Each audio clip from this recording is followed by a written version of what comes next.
Hi friends, welcome to Deepika reviews. Lakshmi నివాసం upcoming ఎపిసోడ్లో ఏం జరగబోతుందో తెలుసుకోవాలనుకుంటున్నారా? అయితే ఛానల్ను సబ్స్క్రైబ్ చేసుకొని సపోర్ట్ చేయడం మర్చిపోకండి. జాను చీర కట్టుకుంటూ ఉంటుంది. జయనందన్ చాటుగా ఉండి జాను చీర కట్టుకుంటుంటే చూస్తూ ఉంటాడు. అనుకోకుండా జాను డోర్ వైపు చూస్తుంది. డోర్లో నుంచి ఎవరో చూస్తున్నట్టు జానుకి అనుమానం వస్తుంది. వెంటనే జాను మెల్లగా డోర్ దగ్గరకు వస్తుంది. డోర్ ఓపెన్ చేసి చూసేసరికి ఎదురుగా విశ్వ ఉంటాడు. విశ్వాని చూసి జాను షాక్ అవుతుంది. ఏంటి జాను, అలా సడన్గా డోర్ ఓపెన్ చేశావు అని చెప్పి విశ్వ అడుగుతూ ఉంటాడు. విశ్వ, నువ్వు ఇంత రోగు అనుకోలేదు అని చెప్పి జాను విశ్వ చెంపపై లాగిపెట్టి ఒక్కటిస్తుంది. అదేంటి జాను, నేనేం చేశాను, నన్నెందుకు కొట్టావు అని చెప్పి విశ్వ అడుగుతూ ఉంటాడు. చేయాల్సిందంతా చేసి నేనేం చేశానంటున్నావా, సిగ్గులేదా నీకు అని చెప్పి జాను కోపంగా రూమ్లోకి వెళ్ళిపోతుంది. ఇదంతా జయనందన్ చాటుగా ఉండి చూస్తూ ఉంటాడు. ఇదే నేను కోరుకుంది. జాను చేతుల్లో ఆ విశ్వగడికి చెంపదెబ్బలు పడ్డాయి. ఇదే ఇదే నేను కోరుకుంది. లేకపోతే ఆ విశ్వగాడు జానుని నన్ను వేరు చేయాలనుకుంటాడా? వాడికి బాగా బుద్ధి చెప్పాను. ఇలా చాటుగా ఉండి ఆ విశ్వగడికి ఎప్పటికప్పుడు బుద్ధి చెప్తూనే ఉంటాను అని చెప్పి జయనందన్ మనసులో అనుకుంటూ ఉంటాడు. ఇక విశ్వకి ఏమి అర్థం కాక జాను అసలు నన్ను ఎందుకు కొట్టింది, అంతలా ఎందుకు నన్ను చూసి ఇరిటేట్ అవుతూ వెళ్తుంది అని చెప్పి విశ్వ ఆలోచిస్తూ ఉంటాడు. ఇక మరోవైపు జాను రూమ్లోకి వెళ్ళి, ఛీ, విశ్వగాడేంటి ఇలా ప్రవర్తిస్తున్నాడు, నేను తనకి ఫ్రెండ్ని, ఆ విషయం మర్చిపోయి ఇలా అసభ్యంగా వాడు ఎలా ప్రవర్తించగలుగుతున్నాడు అని చెప్పి జాను ఆలోచిస్తూ ఉంటుంది.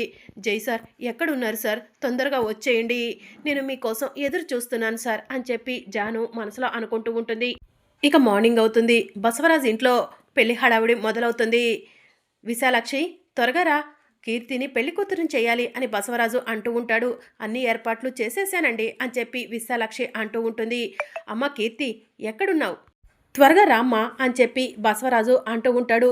ఇక కీర్తి రాకపోవడంతో, అమ్మ కనిష్క, కీర్తిని తీసుకొని రామ్మా, పెళ్లి కూతురుని చేయాలి అని బసవరాజు చెప్తూ ఉంటాడు. సరే మోయ అని చెప్పి కనిష్క చెప్తూ ఉంటుంది.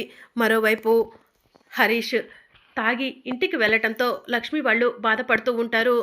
ఒరే హరీష్, నువ్వు ఇప్పుడు ఎంత బాధపడ్డా కూడా కీర్తి నీ బాధను అర్థం చేసుకోదురా అని లక్ష్మి హరీష్కి ధైర్యం చెప్తూ ఉంటుంది.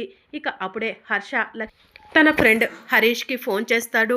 హరీష్ ఫోన్ లిఫ్ట్ చేసి, ఏంట్రా హర్ష, ఈ సమయంలో ఫోన్ చేశావు అని చెప్పి అడుగుతూ ఉంటాడు. రే అమ్మకివ్వరా, అమ్మతో అర్జెంటుగా మాట్లాడాలి అని హర్ష చెప్తూ ఉంటాడు. అమ్మ, హర్ష నీతో మాట్లాడతాడంట అని హరీష్ లక్ష్మికి ఫోన్ ఇస్తాడు. చెప్పమ్మా హర్ష, ఏంటి ఇలా ఫోన్ చేశావు అని లక్ష్మి అడుగుతూ ఉంటుంది. నాకు కాబోయే భార్య కీర్తి మీకు తెలుసు కదమ్మా, కీర్తిని ఈరోజు పెళ్లి కూతుర్ని చేస్తున్నారంట. పెళ్లి కూతుర్ని చేసేటప్పుడు మా ఆచారం ప్రకారం పెళ్లి కూతురికి పెళ్లి కొడుకు వాళ్ళు బట్టలు పెట్టాలంట. కానీ అమ్మ వాళ్ళు ఇంకా ఇండియా రాలేదు, ఆన్ ది వేలో ఉన్నారు. అందుకే అమ్మ వాళ్ళ తరపున మీరు బట్టలు పెట్టండి అమ్మా అని చెప్పి హర్ష లక్ష్మికి చెప్తూ ఉంటాడు. మేమా అని లక్ష్మి అంటూ ఉంటే, అదేంటమ్మా అలా అంటున్నారు, నాకు కీర్తికి మీరే కదా దగ్గరుండి నిశ్చితార్థం జరిపించింది, ఇప్పుడు బట్టలు పెట్టమంటే నేనా అని అంత షాకింగ్గా అడుగుతున్నారేంటి అని హర్ష అంటూ ఉంటాడు. అదేం లేదులే హర్ష అని చెప్పి లక్ష్మి అంటూ ఉంటే, అయితే కీర్తి వాళ్ళ ఇంటికి వెళ్తున్నారు కదమ్మా, కీర్తికి బట్టలు పెడుతున్నారు కదా అని హర్ష అంటూ ఉంటాడు. సరే హర్ష అని చెప్పి లక్ష్మి అంటూ ఉంటుంది. సరే హర్ష, నేను ఉంటాను అని చెప్పి లక్ష్మి ఫోన్ కట్ చేస్తుంది. ఏంటమ్మా, హర్ష ఏం మాట్లాడాడు అని హరీష్ అడుగుతూ ఉంటాడు. ఇక లక్ష్మి జరిగిందంతా కూడా హరీష్కి చెప్తూ ఉంటుంది. ఇదేంటమ్మా, మన ఇంటి కోడలికి మనమే దగ్గరుండి పెళ్లి చేయటం ఏంటి, అసలు మన రాతలు దేవుడు ఎందుకమ్మా ఇలా రాశాడు అని హరీష్ బాధపడుతూ ఉంటాడు.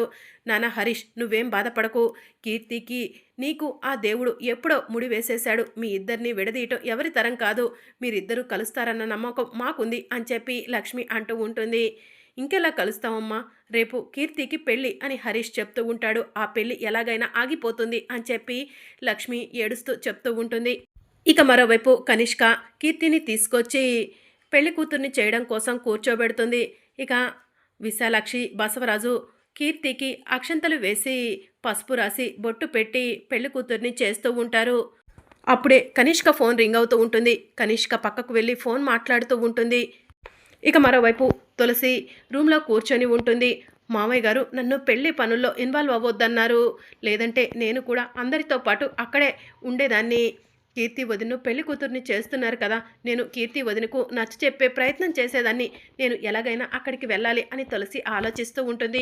ఇక కనిష్క పక్కకు వెళ్ళి మునుస్వామితో ఫోన్లో మాట్లాడుతూ ఉంటుంది. అమ్మా కనిష్క, ఏంటమ్మా అక్కడ ఇంకెన్ని రోజులుంటావమ్మా, మన ఇంటికి వచ్చేయ్ అని మునుస్వామి అంటూ ఉంటాడు. అప్పుడే ఎలా వస్తాను నాన్న, కీర్తికి రేపే పెళ్ళి కదా, కీర్తి పెళ్ళి దగ్గరుండి జరిపిస్తాను, ఆ తర్వాత తులసిని ఇంట్లో నుంచి బయటకు గెంటేస్తాను అని కనిష్క చెప్తూ ఉంటుంది. అదెలా కుదురుతుందమ్మా కనిష్క, ఆ సిద్ధు ఆ తులసి అంటే పడి చస్తున్నాడు, ఆ తులసిని నువ్వు ఇంట్లో నుంచి ఎలా బయటకు గెంటేస్తావు అని మునుస్వామి అడుగుతూ ఉంటాడు. అదేంటి నాన్న అంత మాట అనేశారు, కీర్తి హరీష్ కూడా ప్రేమించి పెళ్లి చేసుకున్నారు, వాళ్ళిద్దరిని విడదీశాను, వాళ్ళిద్దరికీ ఒకరంటే ఒకరికి ఇష్టం ఉన్నా కూడా విడాకులు వచ్చేలా చేశాను, అలాగే పాయిజన్ బాటిల్ నేను కొని బసవరాజు మామయ్య కొన్నట్టు సృష్టించాను, ఇంట్లో అందరికీ తులసి అంటే కోపం వచ్చేలా చేశాను, తులసిని అందరూ అసహించుకునేలా చేశాను, ఇక రేపు కీర్తి పెళ్ళి జరిగిపోతే ఇక నా ప్రాబ్లం సాల్వ్ అయిపోయినట్టే డాడీ, ఆ తరువాత తులసిని కూడా ఇంట్లో నుంచి శాశ్వతంగా పంపించేస్తాను, సిద్ధుకి భార్యనైపోతాను, ఇన్ని చేసి నేను ఈ టైంలో మన ఇంటికి రావటం ఏంటి డాడీ అని చెప్పి కనిష్క మునుస్వామిని అంటూ ఉంటుంది. నువ్వు చేస్తుందంతా బాగానే ఉంది కనిష్క, కానీ తులసిని ఇంట్లో నుంచి బయటకు గెంటించడం అంత ఈజీ కాదేమో అని చెప్పి మునుస్వామి అంటూ ఉంటాడు. అంత ఈజీ కాదని అక్కడుండి మీరు అనుకుంటున్నారు, కానీ అది ఈజీ అని నాకు తెలుసు నాన్న అని చెప్పి కనిష్క చెప్తూ ఉంటుంది. ఏమో అమ్మ కనిష్క, కీర్తి హరీష్లను విడదీసినంత ఈజీగా సిద్ధు తులసిను విడదీయటం కష్టమని నాకు అనిపిస్తుంది అని మునుస్వామి అంటూ ఉంటాడు. ఈ కనిష్క తలుసుకుంటే ఏది కూడా కష్టం కాదు డాడీ, అవసరమైతే సిద్ధుని కిడ్నాప్ చేస్తాను, అంతకంటే ఎక్కువ ఆ బసవరాజును కూడా కిడ్నాప్ చేస్తాను, నేను సిద్ధుని పెళ్లి చేసుకోవడం కోసం ఏం చేయటానికైనా వెనకాడను డాడీ అని కనిష్క చెప్తూ ఉంటుంది. అమ్మ కనిష్క జాగ్రత్త అమ్మా, నీ లైఫ్తో నువ్వు చెలగాటం ఆడుతున్నావు అని మునుస్వామి చెప్తూ ఉంటాడు. ప్లీజ్ డాడీ, నన్ను ఎంకరేజ్ చేయకపోయినా పర్వాలేదు, డిస్కరేజ్ చేయకండి, రేపు ఎట్టి పరిస్థితుల్లో కీర్తి పెళ్లి జరిగిపోతుంది, కీర్తి పెళ్లి జరిగిపోతే ఆ తులసిని ఇంట్లో నుంచి బయటకు గెంటేయటం చాలా ఈజీ అవుతుంది అని చెప్పి కనిష్క చెప్తూ ఉంటుంది. సరే అమ్మ కనిష్క జాగ్రత్త, ఉంటాను అని మునుస్వామి ఫోన్ కట్ చేస్తాడు. ఇక కనిష్క వెనక్కి తిరిగి చూసేసరికి ఎదురుగా తులసి ఉంటుంది. ఇంకా తులసి కనిష్క వైపు కోపంగా చూస్తూ ఉంటుంది. ఏంటి ఈ తులసి అంతా వినేసిందా, అందుకే నా వైపు కోపంగా చూస్తుందా అని కనిష్క మనసులో అనుకుంటూ ఉంటుంది. వింటే మాత్రం అదేం చేస్తుందిలే అని కనిష్క మనసులో అనుకుంటూ అక్కడి నుంచి వెళ్తూ ఉంటే, ఏ కనిష్క ఆగు అని చెప్పి తులసి గట్టిగా అరుస్తుంది. ఏంటి అని కనిష్క అడుగుతూ ఉంటుంది. మా అన్నయ్యను వదిన్ను కావాలని నువ్వే విడదీశావా, నిన్ను అని చెప్పి తులసి కనిష్క చెంపపై లాగిపెట్టి ఒక్కటిస్తుంది. నన్ను కొడతావా అని చెప్పి కనిష్క తులసిని కొట్టడానికి చెయ్యెత్తుతుంది. నువ్వు చేసిన తప్పుకి కొట్టడం కాదే, నిన్ను చంపేయాలి, ఈ విషయం ఇప్పుడే మామయ్య వాళ్ళకు చెప్తాను అని తులసి అంటూ ఉంటుంది. ఏంటి తులసి, నీకు ఈ ఇంట్లో ఎలాంటి గౌరవం దక్కుతుందో మర్చిపోయావా, నువ్వు వెళ్ళి ఈ విషయాన్ని మామయ్యకు చెప్తే ఏం జరుగుతుంది, నిన్ను నమ్ముతారా, నమ్మరు, ఇంకా అసహించుకుంటారు అని చెప్పి కనిష్క అంటూ ఉంటుంది.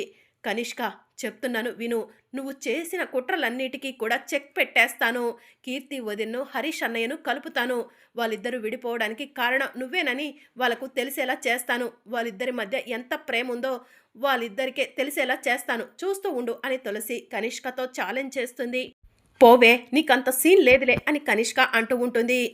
చూస్తావు కదా కనిష్క, నేనేంటో నీకు రేపు తెలియజేస్తాను అని తులసి కోపంగా అక్కడి నుంచి వెళ్ళిపోతుంది. ఇక బసవరాజు వాళ్ళు కీర్తిని పెళ్లి కూతుర్ని చేస్తూ ఉంటే తులసి బసవరాజు దగ్గరికి వెళ్ళి, మావయ్య ప్లీజ్ మావయ్య, కీర్తి వదిన పెళ్లి కూతుర్ని చేస్తున్నారు కదా, నేను కూడా ఇక్కడే ఉంటాను అని తులసి అంటూ ఉంటుంది. అంతలా అడుగుతున్నావేంటి తులసి అని సిద్ధు అంటూ ఉంటాడు. అదేంట్రా సిద్ధు అలా అంటున్నావు, కీర్తి పెళ్లి పనుల్లో తులసి ఇన్వాల్వ్ అవ్వకూడదని మొన్ననే చెప్పాను కదా అని బసవరాజు అంటూ ఉంటాడు. అందుకే మావయ్య మీ పర్మిషన్ అడుగుతున్నాను, ప్లీజ్ నన్ను ఇక్కడే ఉండనివ్వండి అని తులసి అంటూ ఉంటుంది. పెళ్లి కూతుర్ని చేసే వరకు ఓకే, పెళ్లి మండపానికి వస్తే ఊరుకోను తులసి అని బసవరాజు అంటూ ఉంటాడు. సరే మావయ్య అని చెప్పి తులసి చెప్తూ ఉంటుంది. ఇక మరోవైపు లక్ష్మి, సేనయ్య, వాణి ముగ్గురు కలిసి కీర్తికి బట్టలు తీసుకొని వస్తూ ఉంటారు. అప్పుడే కనిష్క లక్ష్మి వాళ్ళను చూసి, మావయ్య అటు చూడండి, మన ఇంటికి అడుక్కునే వాళ్ళు వస్తున్నారు అని చెప్పి అంటూ ఉంటుంది. కనిష్క మాటలు జాగ్రత్తగా రానివ్ అని సిద్ధు అంటూ ఉంటాడు. కనిష్క అన్న దాంట్లో తప్పేముందిరా అని బసవరాజు అంటూ ఉంటాడు.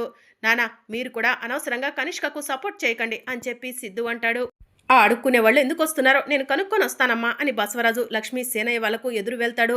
నమస్కారం బావగారు అని సేనయ్య అంటూ ఉంటాడు. వరుసలు పెట్టి పిలవద్దని మీకు ఎన్నోసార్లు చెప్పాను అని బసవరాజు అంటూ ఉంటాడు. మిమ్మల్ని ఎవరు పిలిచారని వచ్చారు, పిలవని పేరంటానికి రావటానికి సిగ్గుగా లేదా అని చెప్పి బసవరాజు అంటూ ఉంటాడు. మేము పిలవని పేరంటానికి రాలేదన్నయ్య గారు. హర్ష కీర్తికి అత్తారింటి తరపున బట్టలు పెట్టాలంట. వాళ్ళ అమ్మ వాళ్ళు ఇంకా ఇండియా రాలేదంట, అందుకే బట్టలు పెట్టడం కోసం మమ్మల్ని పంపించాడు అని చెప్పి లక్ష్మి చెప్తూ ఉంటుంది.